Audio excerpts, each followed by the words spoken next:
Present ఉన్న IT ఇండస్ట్రీలో ఎలాంటి ఐటీ జాబ్స్‌కి హ్యూజ్ కాంపిటీషన్ ఉందో నేను ఈ వీడియోలో అయితే మీకు ఎక్స్‌ప్లెయిన్ చేస్తాను. సో, ఈ వీడియో చేయడానికి కారణం ఏంటంటే చాలామంది ఈ కోర్సెసే ఎక్కువ నేర్చుకుంటున్నారు. వాళ్ళు కంప్యూటర్ సైన్స్ కావచ్చు, వాళ్ళు కంప్యూటర్ సైన్స్ గ్రాడ్యుయేట్ కావచ్చు, or non computer science graduate కావచ్చు. సో, చాలామంది ఇంట్రెస్ట్ చూపిస్తుంది ఈ 3 ఐటీ జాబ్స్‌కి ఇంట్రెస్ట్ చూపిస్తున్నారు. దాని రీజన్ ఏంటో మీరే కామెంట్ రూపంలో అయితే తెలియజేయండి. మరి ఆ జాబ్స్‌కి డిమాండ్ ఉందా ఐటీ ఇండస్ట్రీలో అనేది కూడా మనం డిస్కస్ చేద్దాము.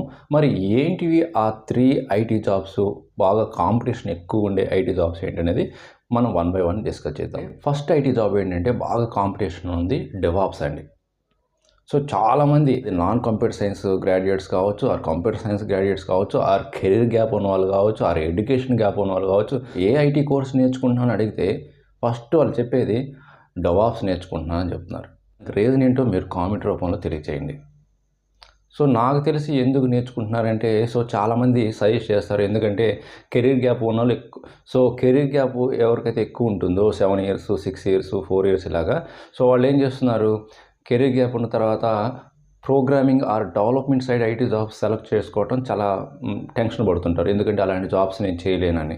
సో, ఈ డెవాప్స్ కోర్స్ అంటే దీనికి అసలు కోడింగ్ రాయని అవసరం లేదు, మనం ఏం డెవలప్ చేయని అవసరం లేదు, మనకు అంత లాజికల్ థింకింగ్ అవసరం లేదా అని వాళ్ళు అనుకొని వాళ్ళ రిలేటివ్స్లో సజెస్ట్ చేయటము, ఆర్ వాళ్ళ నెట్వర్క్లో సజెస్ట్ చేయటం, అలాగే ఇంకొకరు చెప్పడం వల్ల వెంటనే వాళ్ళు ఏం ఆలోచించకుండా డెవాప్స్ నేర్చుకుంటున్నారు. అది కూడా ఏ డెవాప్స్ నేర్చుకుంటున్నారంటే AWS డెవాప్స్ నేర్చుకుంటున్నారు. మరి ఈ డెవాప్స్ జాబ్స్‌కి డిమాండ్ ఉందా లేదా ఐటీ ఇండస్ట్రీలో అంటే ఉందండి. మరి ఎంతమందిని హైర్ చేసుకుంటారండి డెవాప్స్ జాబ్ రోల్స్‌కి? అంటే డెవాప్స్ నేర్చుకోవద్దని నేను చెప్పడం లేదు. దానికి హ్యూజ్ కాంపిటీషన్ ఉంది. ఎవరైతే ఆ కాంపిటీషన్‌ని తట్టుకోగలరో వాళ్ళే నేర్చుకోండి. డెవాప్స్‌కి మంచి ఫ్యూచర్ ఉంటుంది, మంచి కెరీర్ గ్రోత్ ఉంది, అండ్ మంచి ప్యాకేజ్ కూడా ఉంటుంది. దానికైతే నో డౌట్ అండి. కానీ కాంపిటీషన్ కూడా అలానే ఉంది. సో, ఎవరైతే ఈ కాంపిటీషన్ తట్టుకోగలుగుతారో వాళ్ళు డెవాప్స్ నేర్చుకోవడానికి రెడీ అవ్వండి. అండ్ సెకండ్‌ది ఏంటంటే పవర్ బై డెవలపర్ అని. పవర్ బై డెవలపర్ అని, టాబ్లూ డెవలపర్ అని ఇలాగా డేటా అనలిస్ట్ జాబ్స్‌కి హ్యూజ్ కాంపిటీషన్ ఉందండి. సో, ఎవరైతే నాకు అసలు కోడింగ్ రాదు, నాకు అసలు ప్రోగ్రామింగ్ జాబ్స్ రావు అని అనుకునే వాళ్ళందరూ కూడా ఫస్ట్ వాళ్ళు థింక్ చేసేది ఇది కూడా వన్ ఆఫ్ ది జాబ్ అండి. ఓకే, పవర్ బై డెవలపర్ అయితే జస్ట్ ఎక్సెల్ నేర్చుకుంటే చాలంట, అడ్వాన్స్డ్ ఎక్సెల్ నేర్చుకుంటే చాలంట, అదంతా డ్రాగ్ అండ్ డ్రాప్ వర్క్లా ఉంటుంది, కొంచెం బేసిక్స్ SQL ఉంటే చాలు, ఇలాగా చాలామంది చెప్పడం వల్ల, చాలా రిసోర్స్ చూడటం వల్ల వాళ్ళు ఏం చేస్తున్నారు, పవర్ బై డెవలపర్ జాబ్ అయితే 2 మంత్స్లో కంప్లీట్ చేయొచ్చు కోర్సు, అండ్ మనం ఈజీగా ఒక 3 మంత్స్లో సాఫ్ట్వేర్ ఇండస్ట్రీలో కూడా ఎంటర్ అవ్వచ్చు అని చాలామంది ఇలాగ ఆలోచించడం వల్ల అందరు కూడా, ఎవరైతే కెరీర్ గ్యాప్ ఉన్న వాళ్ళు, ఎడ్యుకేషన్ గ్యాప్ ఉన్న వాళ్ళు, అండ్ ఎవరైతే వేరే డొమైన్స్ మీద వర్క్ చేస్తూ వాళ్ళు ఐటీ ఇండస్ట్రీకి ట్రాన్స్ఫర్ అవ్వాలనుకుంటారో, ఐటీ ఇండస్ట్రీకి స్విచ్ అవ్వాలనుకునే క్యాండిడేట్స్ అందరూ కూడా, ఓకే, అలాంటి క్యాండిడేట్స్ అందరూ కూడా ఈ డేటా అనలిస్ట్ జాబ్స్ అని, అది పవర్ BI డెవలపర్ జాబ్స్ అని, ఆర్ టాబ్లూ డెవలపర్ జాబ్స్ అని ఇవి చూజ్ చేసుకుంటున్నారు. సో, దానివల్ల ఏమైంది, కాంపిటీషన్ ఎక్కువైపోయింది. కాంపిటీషన్ ఎప్పుడైతే ఎక్కువ అవుతుందో మీకు ఇంటర్వ్యూ అటెండ్ అవ్వడం కూడా, ఇంటర్వ్యూలో అడిగే క్వశ్చన్స్ కూడా డిఫరెంట్గా అడుగుతారు, అంటే ఇన్‌డెప్త్‌గా అడుగుతారు, చేస్తారు. ఇంకా అడిషనల్ స్కిల్స్ కూడా యాడ్ చేస్తారు ఇంటర్వ్యూలో. మీకు ఇవి ఉండాలి, ఇవి లేకపోతే మేము రిజెక్ట్ చేస్తాం అని కొన్ని స్కిల్స్ని యాడ్ చేసుకుంటారు.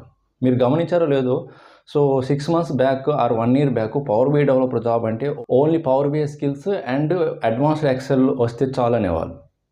అది స్లోగా ఏమైంది, అడిషనల్గా SQL నేర్చుకోవాలన్నారు, SQL ఆర్ SQL సర్వర్ అన్నారు.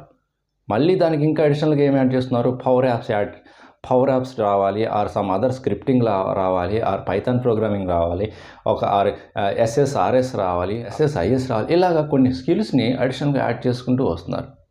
ఎందుకు అలా చేస్తున్నారు, ఫిల్టర్ చేయడానికి క్యాండిడేట్స్ని. ఓకే, అందుకే అంత హ్యూజ్ కాంపిటీషన్ ఉన్నప్పుడు, సో ఎందుకు చెప్తున్నాను ఇవన్నీ అంటే, హ్యూజ్ కాంపిటీషన్ ఉన్నప్పుడు మీరు ఎక్కువ స్కిల్స్, అడిషనల్ స్కిల్స్ నేర్చుకోవాలి, అండ్ కాంపిటీషన్కి తగ్గట్టు మీరు ప్రిపేర్ అవ్వాలి. Okay, so power BI or data analyst jobs కూడా చాలా హ్యూజ్ కాంపిటీషన్ ఉన్నాయి ఐటీ ఇండస్ట్రీలో. అండ్ థర్డ్ వన్ ఏంటంటే సాఫ్ట్వేర్ టెస్టింగ్ అండి. ఈ 2 జాబ్స్ కానీ స్కిప్ చేశారంటే థర్డ్ ఆలోచించేది అందరు కూడా, అది కంప్యూటర్ సైన్స్ కానీ, నాన్ కంప్యూటర్ సైన్స్ కానీ, బీకామ్, ఇలా MBA అందరూ కూడా, సో ఎవరైతే వేరే ప్లాట్ఫామ్ మీద వర్క్ చేసి, ఎవరైతే వేరే డొమైన్స్లో వర్క్ చేసి మళ్ళీ సాఫ్ట్వేర్ ఇండస్ట్రీకి రావాలనుకుంటున్నారో, స్విచ్ అవ్వాలనుకుంటున్నారో, వీళ్ళందరూ కూడా టెస్టింగ్ జాబ్ ఈజీ అంట. సో సాఫ్ట్వేర్ టెస్టింగ్ నేర్చుకుందాం అనుకుంటారు. అందువల్ల సాఫ్ట్వేర్ టెస్టింగ్ కూడా చాలా కాంపిటీషన్ ఉందండి. సో జాబ్స్ పరంగా ఓకే, జాబ్స్ ఉన్నాయి కాదంటం లేదు, కెరీర్ గ్రోత్ కూడా ఉంటుంది. కానీ అందరూ ఒకే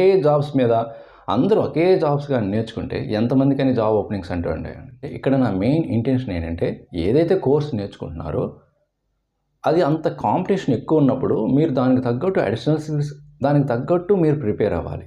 దానికి తగ్గట్టు మీరు ప్రాజెక్ట్స్ అనేవి ఓన్‌గా ఇంప్లిమెంట్ చేయాలి. దానికి తగ్గట్టు మీరు ఎక్స్‌పీరియన్స్‌గా గాని ట్రై చేస్తున్నారంటే దానికి తగ్గట్టు మీరు ఇంటర్వ్యూ ప్రిపరేషన్ కూడా అలానే ఉండాలి. బట్ ఏంటంటే చాలా కాంపిటీషన్ ఉన్న జాబ్స్ ఇవి. సో అందువల్ల మీరు దానికి తగ్గట్టు ప్రిపేర్ అవ్వండి అని చెప్తున్నాను. Okay. So that's all guys main. మీకైతే ఒక మంచి ఇన్ఫర్మేషన్ అయితే తెలిసిందనుకుంటున్నాను. ఐటీ ఇండస్ట్రీలో బాగా కాంపిటీషన్ ఉన్న ఐటీ జాబ్స్ అనేవి.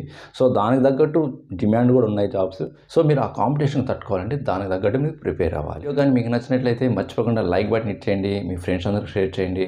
ఇంకొక మంచి వాల్యుబుల్ ఇన్ఫర్మేషన్తో మళ్ళీ కలుద్దాం. Thank you very much.